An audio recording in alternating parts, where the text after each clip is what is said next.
ጳውሎስ ስለዚህ ካህን ሲነግረን የሚከተሉትን ሶስት መሰረታዊ ነጥቦች አስቀምጦልናል። አንደኛ፣ አባትና እናት የለውም። ሁለተኛ፣ የትውልድም ቁጥር የለውም። ሶስተኛ፣ ለዘመኑም ጥንት ለሕይወቱም ፍጻሜ የለውም ይለናል።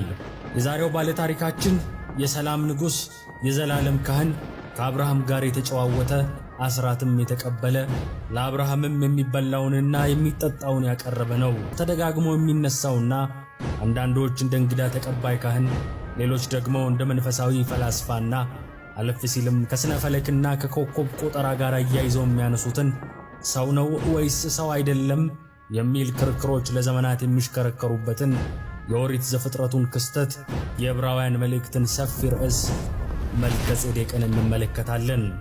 በቅድስት ቤተ ክርስቲያን አስተምህሮ መሠረት የዘር ግንዱን እንቆጥራለን። የሲመተ ክህነቱን ሥርዓት ምን እንደሚመስል እንቃኛለን።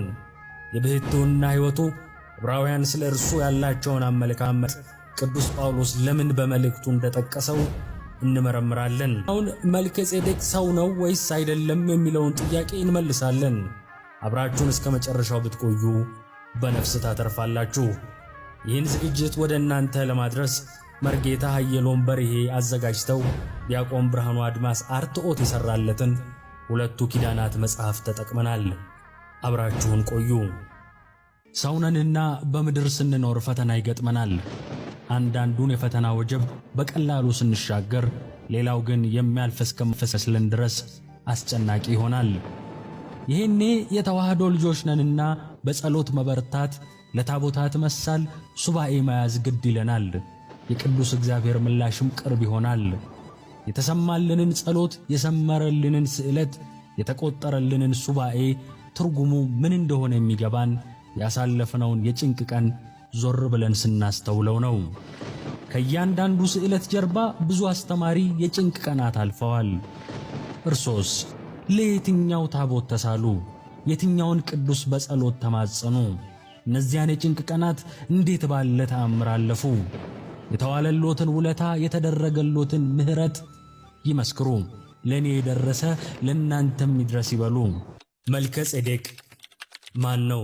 ስለ መልከ ሲነሳ የጥያቄው መሠረት አባትና እናት የትውልድም ቁጥር የሉትም፣ ለዘመኑም ጥንት ለሕይወቱም ፍጻሜ የለውም የሚለው የቅዱስ ጳውሎስ ንግግር ነው። ይህንን ቃል ቅዱስ ጳውሎስ ለዕብራውያን በጻፈላቸው መልእክቱ በምዕራፍ 7 ቁጥር 3 ላይ እናገኘዋለን። ቅዱስ ጳውሎስ ይህንን ያለበትን ምክንያት ወደ ኋላ የምናመጣው ሆኖ ሰው አይደለም አለማለቱን ግን መገንዘብ ይኖርብናል።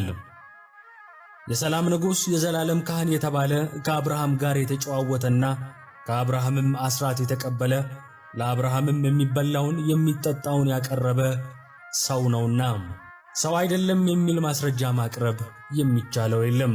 ይሁን እንጂ አንዳንድ የቤተ ክርስቲያናችን መጻሕፍት በብዙ መጻሕፍትና ሊቃውንት ከሚነገረው የመልከ ጼዴቅ የካም ዘርነት ወይም ካማዊነት ሌላ ሴማዊም ነው ሲሉ ይገኛሉ። ልዩነትን የሚያመለክት ግን አይደለም። ምክንያቱም ሰውን ከዚህ ወገን ብቻ ነው ብሎ መናገር አይቻልም። ለምሳሌ ያህል ጌታችን ከነገደ ይሁዳ ነው ተብሎ ይነገርለት እንጂ የዘር ሐረጉን በቅዱሳት መጻሕፍት ስንመለከት ግን እንኳንስ ከእስራኤል ወገን ከሆኑት ከአሕዛብም ወገን ከሆኑት ከሞዓባውያኑ ከነሩትና ከነረአብ ዘር እንዳለው እንረዳለን። ስለዚህ የሁሉም ሰው የዘር ሐረግ በዝርዝር ሊጻፍ አይችልም እንጂ ቢጻፍ አንድን ሰው ከአንድ ወገን ብቻ አድርጎ መናገር አይቻልም። ስለሆነም በሚያውቁት መንገድ ከሴም ወገን ነው ማለታቸው የሚያስነቅፍ አይደለም። እኛ ግን በጎላና በተረዳ ነገር በብዙ መጻሕፍትና በትርጓሜ መምህራን የሚታወቅበት የዘር ግንድ ካማዊውን እናስቀምጣለን። ዘሩን መናገር ያስፈለገው ቅዱስ ጳውሎስ ሰው መሆኑን አስረግጦ የተናገረበትን ምክንያት ለመግለጥ እንጂ የመልከ ጼዴቅ ካማዊነት የሚያጸድቅ ሴማዊነት የማያጸድቅ ነው ለማለት አይደለም። የመልከ ጼዴቅ የዘር ሐረግ ለመጀመሪያ ጊዜ የእስራኤል እምብርት ወይም ዋና ከተማ ኢየሩሳሌምን ያቀናት ከካም ወገን የሆኑት የምስርና የኖባ ወይም ኑቢያ ንጉሥ የነበረው ሴዱ ነው። ያቀናትም ብቻ ሳይሆን ሳይቆረቆራትም እርሱ ነው። ስለዚህ በሴዱ ቤተ ሳይዳ ተብላለች። ሴዱ ሳሌምን ይወልዳል። ሳሌም ሚልኪንና መልከ ጼዴቅን ይወልዳል። በሳሌም ሳሌም ስትባል ኖራለች። በኋላ ግን መልከ ጼዴቅ ማለት ንጉሠ ጽድቅ ማለት ነውና እርሱ ንጉሠ ሳሌም ተብሎ ከተማዋን ኢየሩሳሌም አሰኝቷታል። የሰላም አየር፣ የሰላም ከተማ እንደማለት ነው።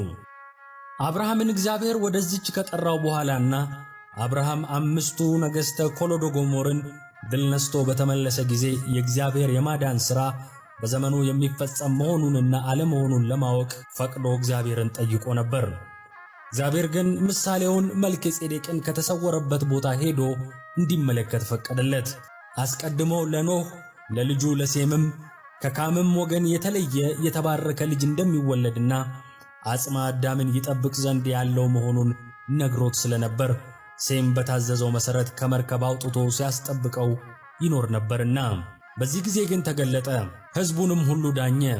ስለዚህም ነው ንጉሠ ሳሌም ንጉሠ ጽድቅ የተባለው።